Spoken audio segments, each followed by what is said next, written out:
What's a black hole? Take a mass and compress it very, very prodigiously. As you do so, the gravity of its surface becomes exceedingly strong, and there comes a point where it's so strong that not even light can escape. So a good way to think about a black hole is it's a region where space itself is falling inside the black hole. There's a place, the event horizon, where space falls faster than light. Imagine that this were a black hole. Inside the black hole, inside the event horizon, you can imagine light trying to get out, pointed outwards, trying to get out, but space itself is falling faster than light and drags light itself inside the black hole. So let's imagine that we fall through the event horizon.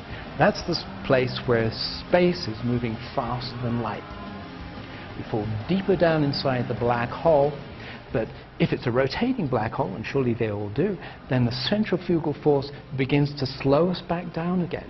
And deep inside the black hole, there's a place called the inner horizon, where the flow of space slows back down to the speed of light.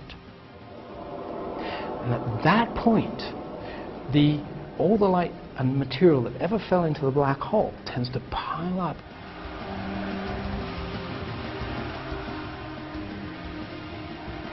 And what actually happens as a result of that, stuff trying to come out, stuff falling in, undergoes a tremendous collision and generates this maelstrom of energy.